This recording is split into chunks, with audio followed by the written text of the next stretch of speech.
ఎందరో మహానుభావులు, అందరికీ వందనాలు. ఎందరో ప్రముఖ ఆర్టిస్టులు, రంగస్థల కళాకారులు ఉన్నారు. వారందరిలో చెప్పుకోదగిన వారు కూడా కొందరు ఉంటారనడంలో అతిశక్తి లేదు. అలాంటి వారిలో ప్రముఖ ఆర్టిస్టు రుద్రాక్షల మహేష్ గారు ఒకరు. రంగస్థల కళాకారులలో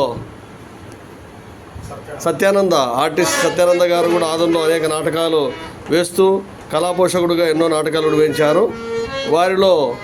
వారితో స్నేహం చేస్తూ ఆదో నాటక కళాశాల లెక్చరర్ గారు కూడా కొన్ని నాటకాలు వారి ద్వారా ఆడడం కూడా జరిగింది. ఇటీవల పడక శ్రీకృష్ణుడిగా కొన్ని ప్రాంతాల్లో నల్లారెడ్డి గారు పాత్ర వేయడం జరిగింది. ప్రాక్టీస్ సందర్భంగా ఈ వీడియోని తీయడం జరిగింది. కళాకారులందరికీ కూడా ధన్యవాదాలు.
Very good.